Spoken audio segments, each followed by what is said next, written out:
ఈ 4 విషయాలు తెలుసుకోవడానికి నాకు సంవత్సరం పట్టింది. కానీ మీకు 30 సెకండ్స్ లో చెప్తాను, జాగ్రత్తగా వినండి. అందులో నెంబర్ 1, ప్రెజెంట్ నువ్వు ఎంత కష్టపడుతున్నా, ఎంత స్ట్రగుల్ అవుతున్నా అది ఎవ్వడూ పట్టించుకోడు. ఏదైనా సాధించినప్పుడు మాత్రమే నీ కష్టానికి ప్రతిఫలం అందరికీ అర్థమవుతుంది. థామస్ ఆల్వా ఎడిసన్ బల్బును కనిపెట్టక తలకి వేల సార్లు ఫెయిల్ అయ్యారు, కానీ లాస్ట్ సారి సక్సెస్ అయ్యాడు. అతను సక్సెస్ అయ్యాడు కాబట్టే తన కష్టాన్ని మనం గుర్తించగలిగాం. కానీ లాస్ట్ సారి కూడా బల్బును కనిపెట్టకపోయి ఉంటే అతని కష్టాన్ని ఎవ్వరు గుర్తించకపోయి ఉండేవాళ్ళు. అవునా కదా? నెంబర్ 2, మీరు ఎంత తక్కువ మాట్లాడితే మీకు అంత వాల్యూ ఉంటుంది. నెంబర్ 3, ఏ విషయాన్ని ఎవరిని పర్సనల్గా తీసుకోకండి.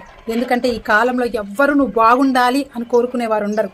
నువ్వు ఫెయిల్ అయితే ఆనందపడే వాళ్ళు తప్పితే. నెంబర్ 4, నువ్వు ప్రాబ్లం పైన ఫోకస్ చేస్తే మరిన్ని ప్రాబ్లమ్స్ క్రియేట్ అవుతూ ఉంటాయి.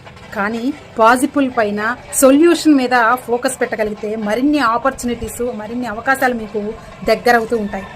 గుర్తుపెట్టుకోండి, ఈ 4 విషయాలు మీరు ఎక్స్పీరియన్స్తో రియలైజ్ అవ్వడానికి సంవత్సరం టైం పడుతుంది. కానీ నేను 30 సెకండ్స్లో చెప్పడానికి చాలా ట్రై చేశాను. మీకు ఏమైనా అర్థమైతే ఫాలో అవ్వతాను అని అనిపిస్తే కామెంట్ సెక్షన్లో ఎస్ అని కామెంట్ చేయండి. వీడియోకి ఒక లైక్ చేయండి.